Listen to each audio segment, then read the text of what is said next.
Hi everyone, welcome to the latest edition of Pro Wrestling Defined. I'm your host Jonathan O'Dwyer, and please remember to subscribe and hit the notification bell to keep up with all future content, interviews with legends like the one we have today, a former WCW superstar, New Japan Pro Wrestling legend, the NWO Sting, Jeff Farmer. How are you doing today, man? I'm very good, thank you very much. It's awesome to have you on the show, man. So we'll start at the beginning. Talk about your background and how you ended up getting into the business. Were you a fan originally? How did you end up gravitating towards pro wrestling? Yeah, I grew up in Florida, basically a little town in Florida, and I watched Florida Championship Wrestling kind of growing up, Dusty Rhodes and all the guys that were in that promotion at the time. But it's not something I really thought I would ever really do. Necessarily, I was a football player. I amateur wrestled in high school. I got into college football. I played college football. Thought I might play in the NFL, like a lot of pro wrestlers probably, but that didn't pan out. And so, really, it was my best friend at the time, Clark Haynes, who said he wanted to get into pro wrestling, and I said, "Sure." He wanted to do a tag team, and I said, "Sure, I'll do it with you." And we actually came up with our gimmick and the whole thing. We just sat down one night and came up with Thunder and Lightning. And, we said, we'll do capes. This will be just really, like the WWF kind of characters. At the time, the Road Warriors were in there and stuff. And we said, we'll do the capes. We'll come out. And we actually went to a school in Tampa, Florida, which Steve Kern was the guy who was actually running that school at the time. And I think it was the Briscoes or the Grahams. Maybe it's the Graham brothers had it there in Tampa. And it's where the Nasty Boys went to school as well. And it was one of the camps there, one of the wrestling schools in Tampa. And that's where we started as Thunder and Lightning. Wow. And you went on eventually, like you went through IWF and went on to WCW. Talk about how the WCW deal came about. We were in the IWF at the time. That was Eddie Mansfield had that promotion in Orlando. I don't know why we called it the International Wrestling Federation because we never left Orlando. But anyway, it was kind of a startup promotion that he had, and we were actually the tag team champions of that league. And the WCW had sent, I think, a scout down to one of our shows, and they approached us and said, "Hey, we want you to come up to Atlanta and be part of the WCW." But it was like a developmental contract, so we wound up at the power plant in Jonesboro, Georgia, which was right there. I mean, we moved up to Atlanta to wrestle for WCW, but we were at the power plant for a while. And so that's really where we kind of started honing our skills there. We were green when we got to WCW. I mean, we were the champions of the IWF, but we were really pretty green and didn't have a lot of experience. So the power plant was invaluable for us as far as learning, from the top pros. I mean, we had some pros, of course, some good pros in Florida when we started. Jimmy Backlund and Ron Slinker and some of those guys that were down there at that place. But, to get access to these kind of wrestling knowledge in the WCW was a huge deal for us. Was Dwayne Bruce one of the trainers there at the time? Yeah, Sarge was there. This was back in the day, so this would have been about 93, 94. Sarge was there. Pez Watley was there. Who else was there? Jody Hamilton, maybe? Jody Hamilton ran it, yeah. And the Mike was there. What was Mike's last name? Anyway, there was, was a lot of and we had a lot of the guys come through to help. Blackjack Mulligan ended up being down there for a while, helping us and helping with the power plant. Ole Anderson was down there, and a lot of guys came through. So we were able to get a lot of the top guys in there to give us some tips and some training. Yeah, gosh, that's an unreal assembly of talent there. Ole Anderson, what a character! Is there? Do you have any stories from working with Ollie at the time? Well, Ole Anderson, I sold him my truck when I got there. It was a kind of a funny story. I'm sure he doesn't have it to this day. I had a Ford F-150, and I moved into an apartment complex that didn't allow trucks for some reason. So I had to sell it, and I actually sold it to Ole. I really liked Ole Anderson. He was a character, but he was old school, and he was one of those guys that was just a tremendous person that had all of the knowledge, of what he had done with the Minnesota Wrecking Crew. And so it was, Ole, I liked Ole. He was definitely a character. And his son Brian came down there and trained at some point with us. And but it was great having him there. But he was a character. Yeah, and he was an amazing talent in his own right. I've gone back and watched a lot of his stuff, like the thing with Dusty Rhodes, that whole angle that they shot back in the 80s. That was amazing stuff. But back to Thunder and Lightning, one of your big matches in WCW was against Harlem Heat at Super Brawl. I actually just watched it a few nights ago, and geez, I mean, it's physical stuff. Like that was early on in Harlem Heat's run as well. Any particular memories of working with Booker and Stevie Ray? They're two of my favorite guys from WCW. We really like them, and we really got along great with them, and had some great matches. And we did some loops with them around Georgia and around that area, Alabama. And we kind of broke in about the same time. And then actually we got in a contract dispute with the office, and then subsequently were kind of dropped basically from WCW. But some of my best memories are wrestling those guys, and of course they went on to be big superstars. And but that was early on, but it was a blast. Two of the best guys that I've worked with, those two. Definitely. And so talk about how you ended up transitioning into the Cobra character, and who came up with it. Yeah. So as I just said, we were in WCW as a tag team. My best friend Clark Haynes and I were there together, and we went through the camp, and we were doing everything, and we were getting ready to sign our contract, because we were kind of on a developmental contract. And we really thought that at the time, we should have an attorney, take a look at it, or some agent, whatever it may be. And when they looked at the contract, they basically said, you guys aren't guaranteed anything at all in those contracts, and they can use your likeness, they can make all this stuff. And we, incorrectly thought we were going to be superstars and thought we had leverage, but we really had no leverage, especially at that point. But we just didn't know any better. So we thought it would be like a negotiation. We would ask for something that, be like a contract negotiation. But they actually came back to us and said, that's okay, guys, thanks. So my best friend Clark went back to Orlando and worked for his wife's trucking company. And so he started that job. And I really wasn't. I went on a couple tours overseas, as Lightning, and tagged up with somebody, because I'd always been a tag team wrestler. And then, but I wasn't sure what I was going to do, if I was even going to stay in wrestling at that time. And Dallas Page and those guys that were down at the power plant working were saying, come down, we'll kind of figure something out. So I actually kind of the same thing as before, came up with Cobra, and I just said, this would be an interesting character. He can be like a paramilitary, kind of classified. And I just kind of thought it would be cool, wear a beret. I, could take a dog tag off and give it to one of the kids. I actually kind of stole that from Bret Hart. He would do the sunglasses. And I said, yeah.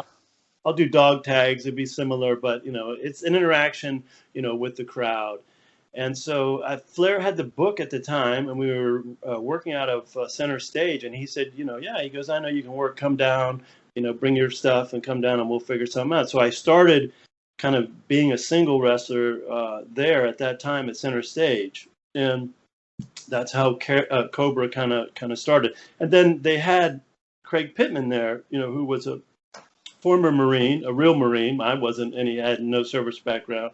And he had, and he was also an Olympian or amateur, had quite a pedigree in Olympian wrestling or Greco-Roman, whichever one it was. And so they ended up doing an angle with us, which was kind of the which ended up being on one of the pay-per-views. But, I like Cobra, that character, and, we did it at Universal, and I thought it had a lot of potential, but it was just, there was a lot of talent. I was just talking about this the other day in another interview I did. We had so much talent at that time in WCW. kind of younger talent, and all the other talent was coming over from WWF or WWE. And so, it's like you kind of you only had so much TV time, to do anything. And, just wasn't really room for everybody to get on the show. So a lot of us that were there, that were kind of lower level, mid-level, or lower level guys that just didn't get a chance to really get that much exposure. Yeah.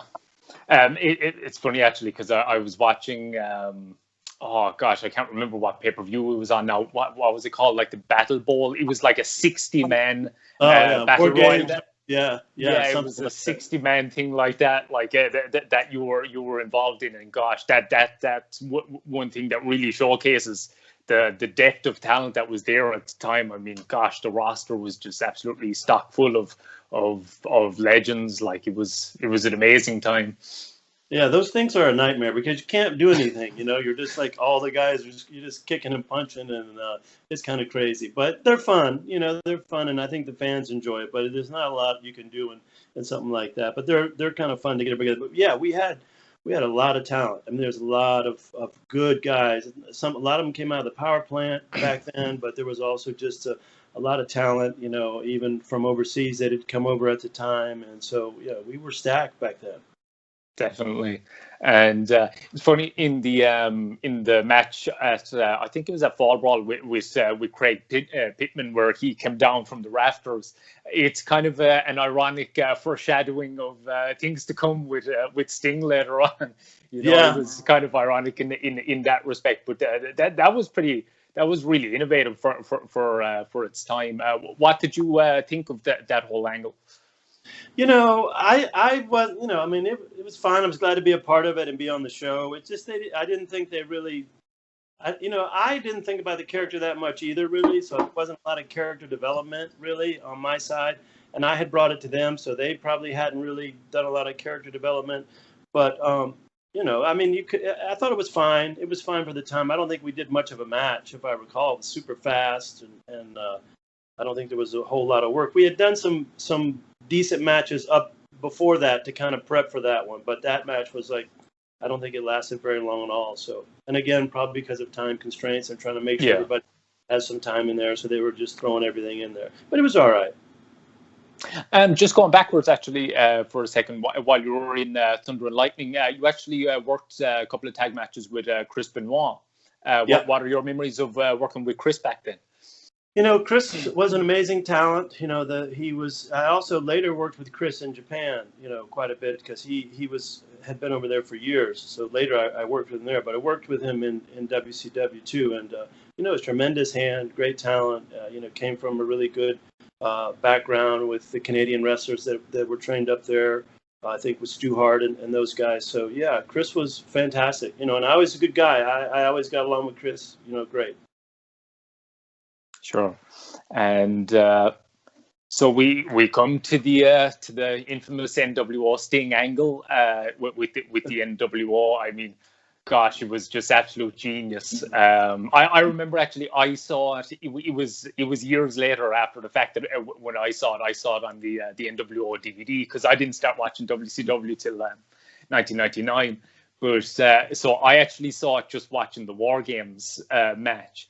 And I was duped, because like I was kind of wondering, like, this is strange. Why is Sting? Because I didn't see what had happened beforehand, So it got me, So it was beautifully pulled off, the whole thing. But talk about kind of the initial conversations. Like how was it first pitched to you, and how involved was Sting?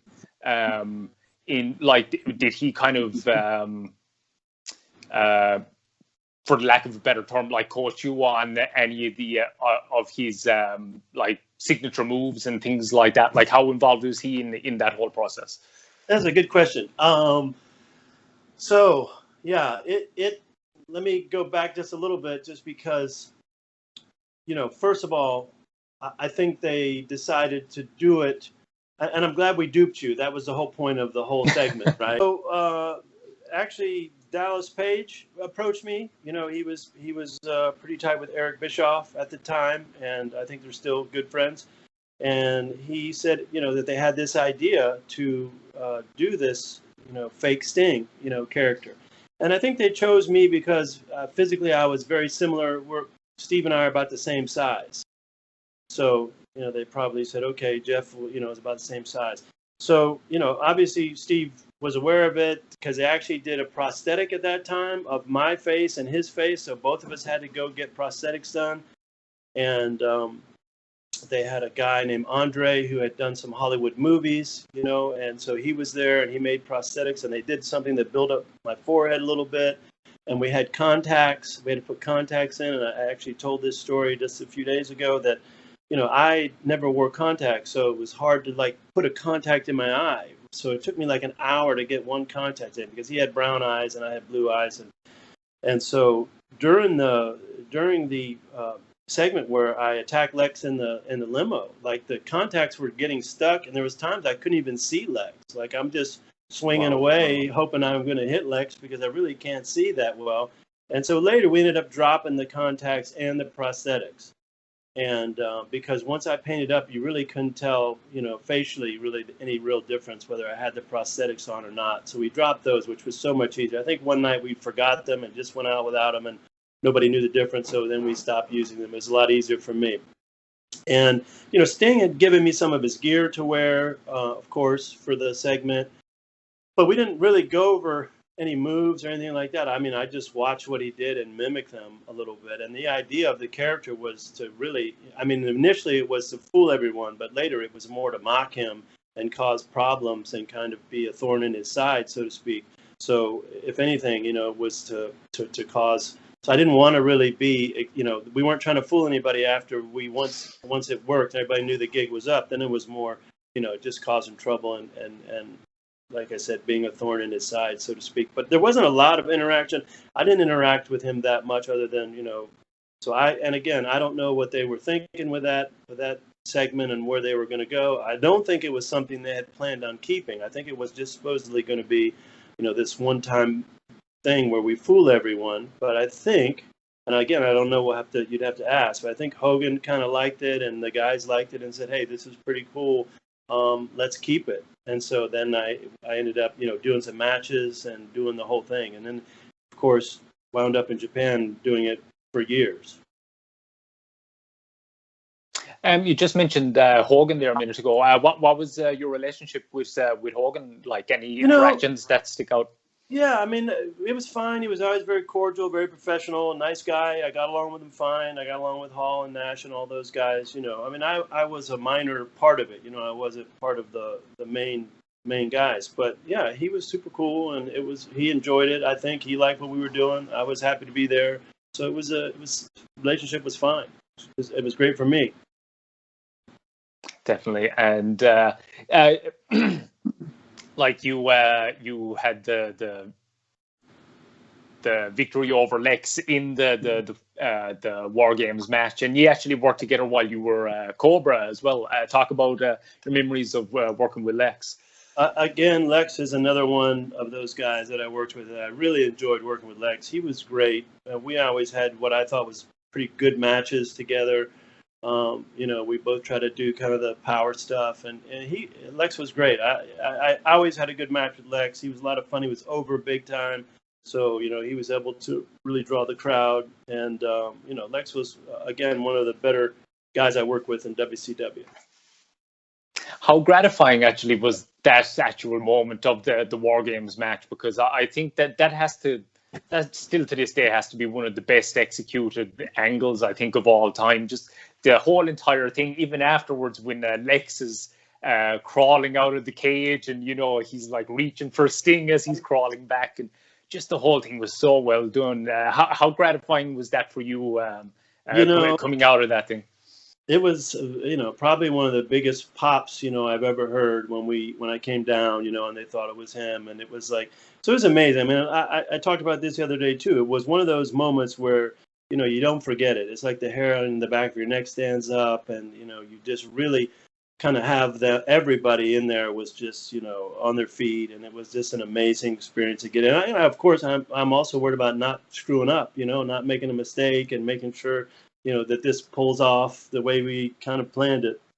And, thankfully it did. It came off without a hitch, and everything was Well, I thought was great, and it's a great experience to be involved in. So it was thrilling for me. Awesome. And what was your relationship like with Bischoff in those days?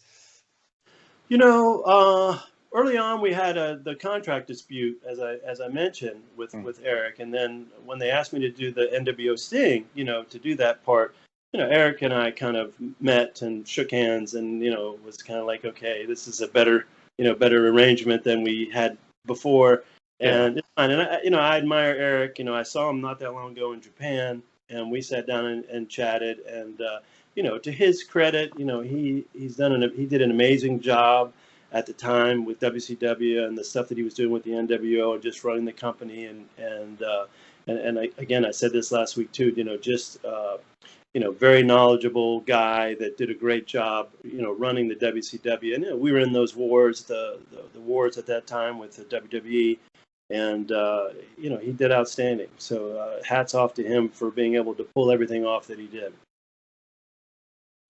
And of watching you was it was the very first time, as I mentioned when I contacted you, the very first time I actually ever saw WCW in the summer of '99. It was Kevin Nash against Sid in like July of '99, and you came down and attacked Nash like Nash was teaming with Sting at the time, and then Steve came out and Nash power bombs him, thinking it was you. I think is it true that was your last actual night in WCW as Sting? I don't know that I don't think that was. So there were some times where there was actually imposters of the imposter, if you will. They had other people doing it because I was overseas working that character in Japan. So the interesting part of that was, at the time, New Japan actually had a really good relationship with WCW, and they were doing some talent swapping, and some of the talent was going from WCW was going to Japan, and New Japan was coming here. Yuji Nagata and those guys and Liger came to the U.S. and were working. So they were doing the NWO. They were kind of following along what was happening in the United States, and the NWO started getting really popular. So they started doing it in Japan. And then they wanted all of the NWO guys to come to Japan for tours. And of course, Hogan and Nash and everybody's here working the NWO in this country. They really they weren't going to go over there to work. So they said, oh, you can take, NWO Sting. And they said you could take Marcus Bagwell, Scott Norton. Scott was already, the IWGP champion over there. So he had, it was like his backyard. So he went back over there. Brian Adams came over, Mike Rotundo.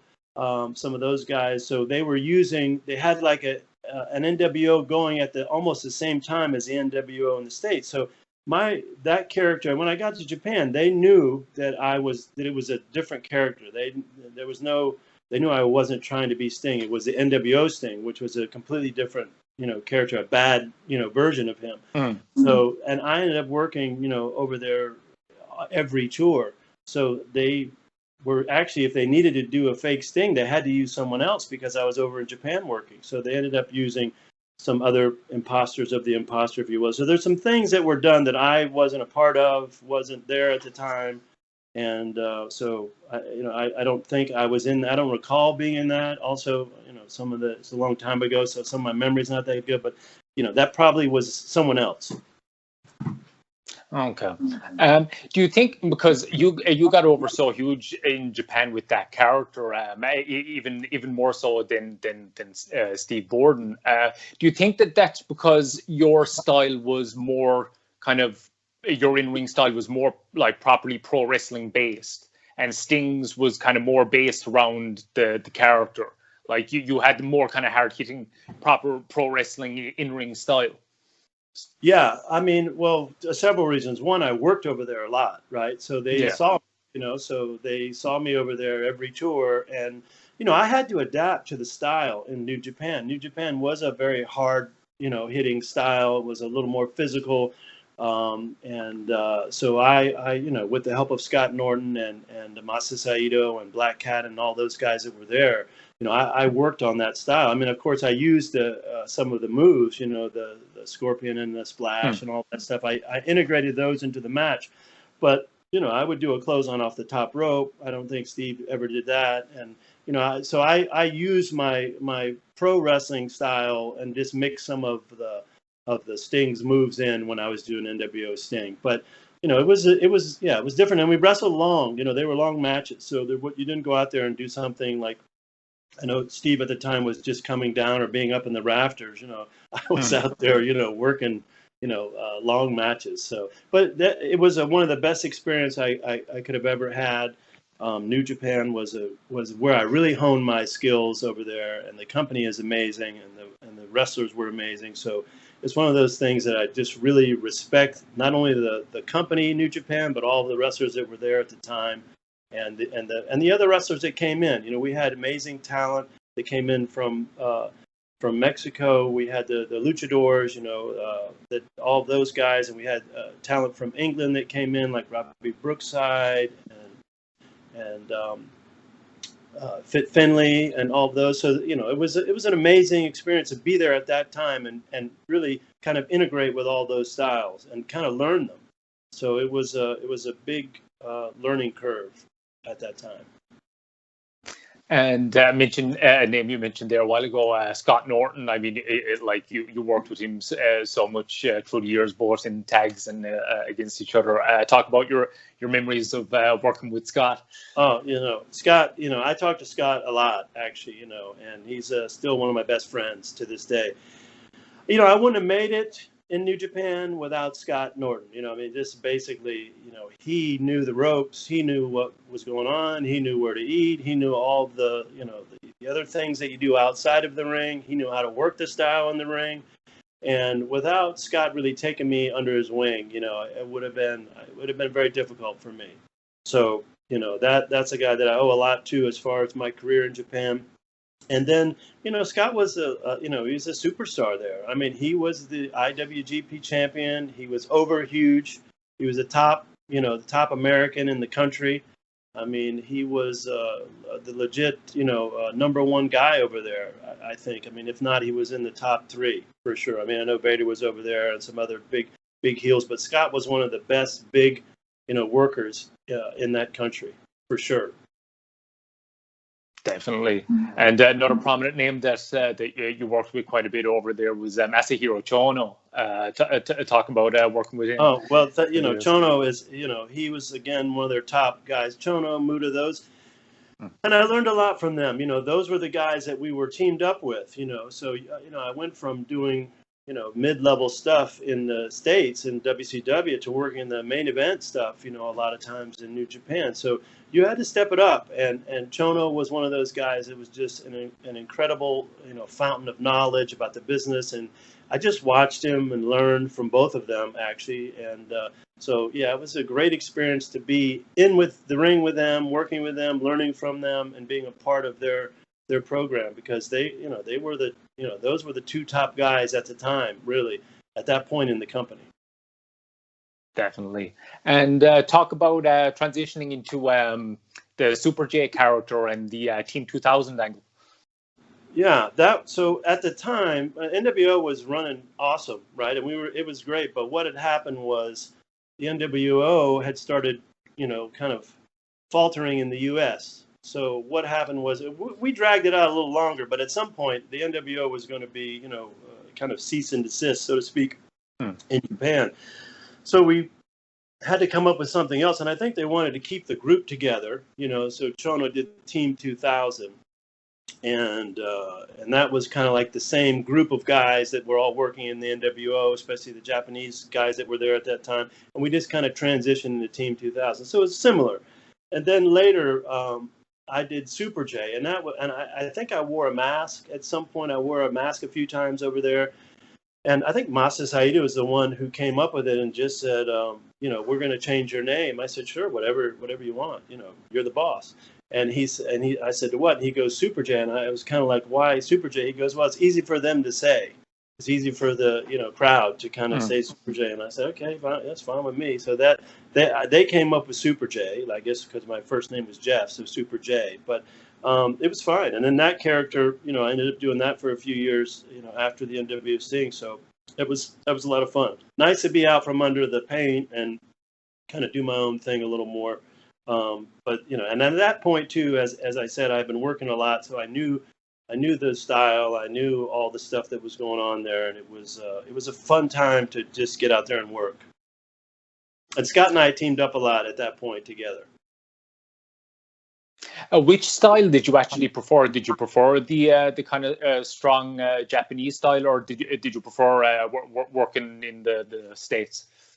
Well, it's easier to do the state style, so of course, you don't get beat up as much. But, I was I was a linebacker in football, and I enjoyed the physicality of that. And so the physical part to me was fun, so it was fun to do.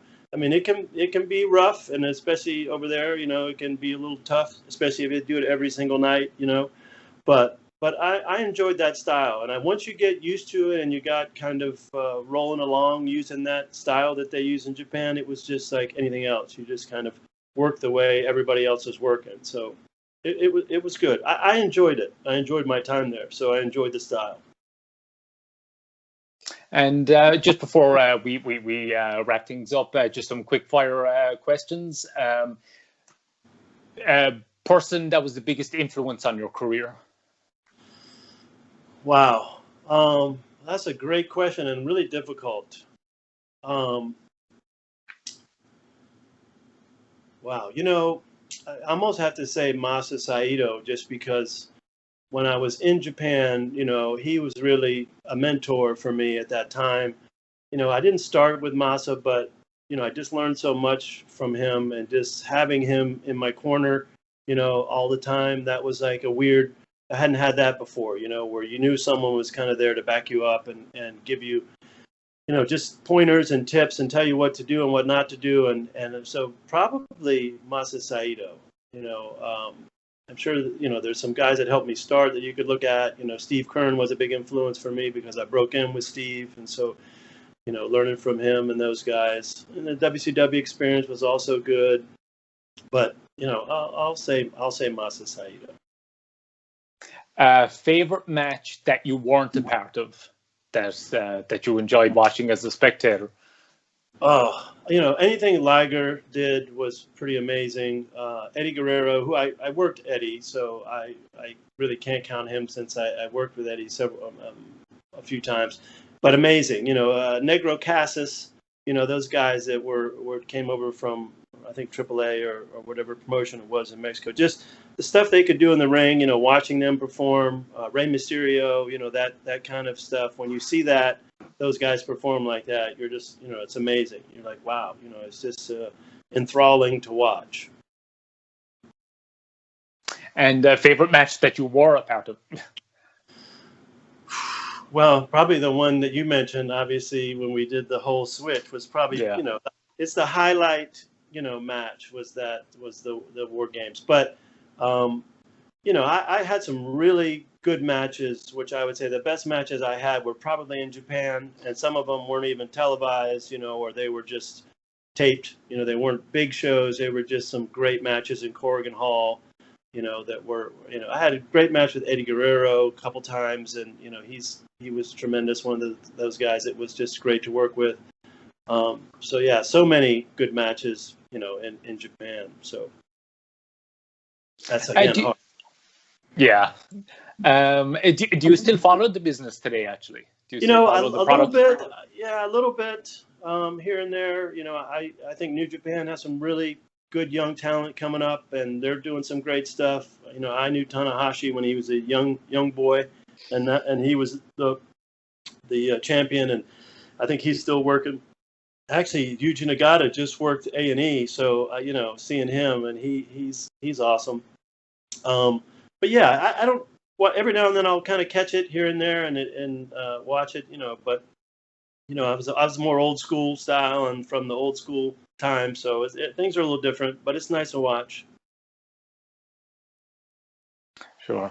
Well, thanks so much for your time today, man. It's been awesome having you on the show, and thanks again. It's been great. Jonathan, thank you so much, and I appreciate it, and hopefully we'll talk again soon. Thank you for tuning into Pro Wrestling Defined on YouTube. Please like the video if you enjoyed it, and subscribe to the YouTube channel to keep up with all future content. and please follow Pro Wrestling Defined on Twitter, Instagram, and like us on Facebook.